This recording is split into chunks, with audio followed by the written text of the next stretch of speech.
It's that time. Game time, baby. That time. Time to kick off Sports Extra. Brought to you by Southside Lumber, Southern Illinois Orthopedic Center, and Subway. Now, News 3's Sports Extra. Sports Extra.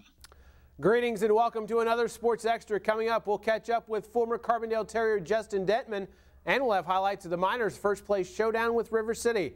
But as always, we start with high school football. And we open in Harrisburg with an early season dandy as the Bulldogs hosted DuQuoin. We pick it up in the second half. Indian quarterback Matt Gossen with the keeper up the middle, putting DuQuoin on the board for the first time.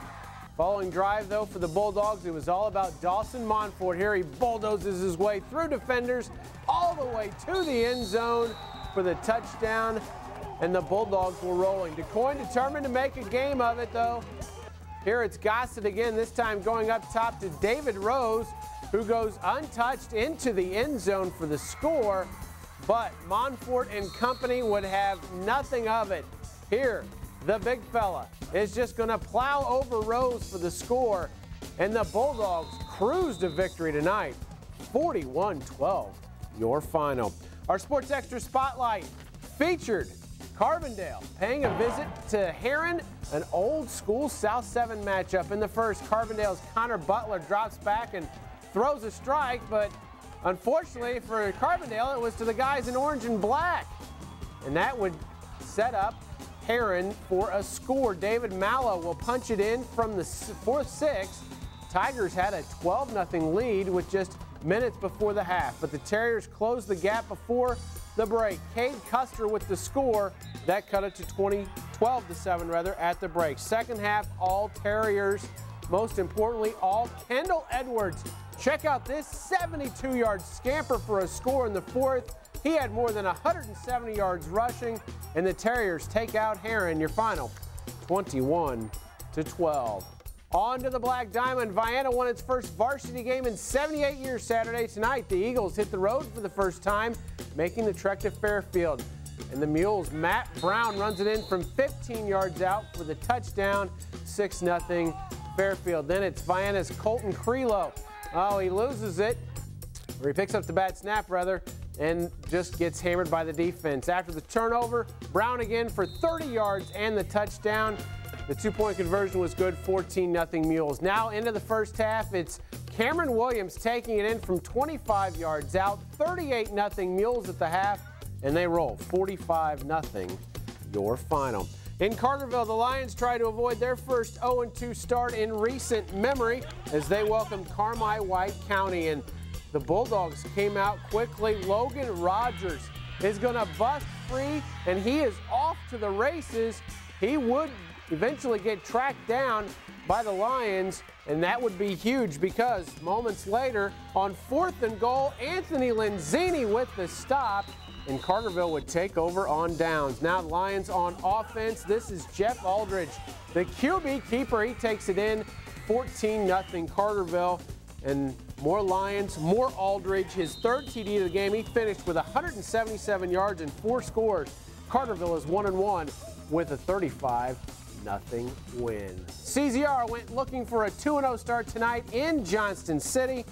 We pick it up in the third quarter. Jace Poskovich takes it downtown, making it 12-0 Indians. But the Bearcats would strike back. Stephen Dial will go up top to Tyler Mitchell, who takes it the rest of the way for the touchdown. The two-pointer was good, so CZR back within 12-8. Now to the fourth, though. It's Poskovich again, and he would take it in for another score. That made it 18-8. More Indians. This time it's Jacob Reed taking it down to the 1-yard line to set up another score. And Johnston City wins it 25-14. Both teams are 1-1. In Eldorado, the Eagles rolled out the welcome mat for former coach Duffy Sanders and the Eldorado Trico Falcons.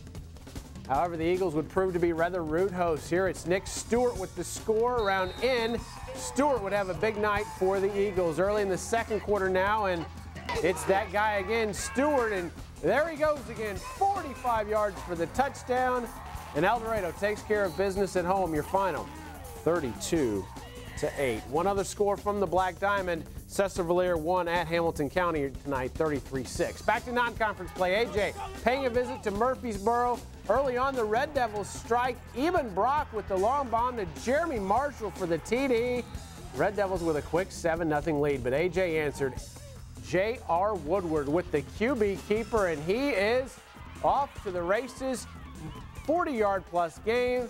That would set up an AJ score, tying the game at 7. Now in the second, Woodward going up top for Jordan Adams all by himself for the touchdown, and it was 14-7 Wildcats. Murphy on the goal line, Brock with the keeper, but he forgot something. The pigskin is loose, and AJ is there for the recovery, and that would set up more from Woodward. Another touchdown, and AJ wins it 36-21. The River to River theme continued in West Frankfort, where the Redbirds took on Pinckneyville.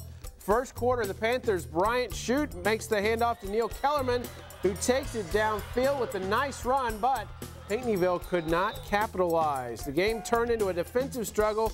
We headed scoreless into the second. Then it's Addison Egerton with the pass to Keelan Garza, who takes a licking and keeps on ticking. Look out, Mike Hahn. Good work with the camera. All right, but the score remains scoreless. Then it's Egerton with another pass. This would set up a Redbirds touchdown. They led it 6-0 at the half, and West Frankfort does indeed get its first win of the season. Your final, 27-20. Our final prep stop, Marion, where the Wildcats welcomed Highland. Terranius Stanley is picked off by Dale Cordy, who takes it to the house for Highland. Well, there's not really a house. He just went to the end zone. That tied the game at 7, but Stanley would answer. 4th and 1 from the 24, and, well, he got one and a whole lot more. 23 more to be exact, plowing into the end zone for the touchdown. 14-7 Wildcats at that point. But late in the first half, it's Kevin Keevan. Kevin Keevan, say that quickly 5 times. Kevin Keevan up top to James Ray for the touchdown. That tied the game at 14, but all Wildcats in the second half, they win it 28-14. Other week 2 action, Benton goes on the road and beats Sparta 28-14. Mater Dei all over Nashville 41-13. No scoring from Chester and Fredericktown, Missouri. No scoring as well from Fulton County, Massac County. O'Fallon, actually it should be O'Fallon beats Mount Vernon 38-7. It was Centralia falling to Mascoutah 34-27, and Mount Carmel beats Mount Vernon, Indiana 36-21.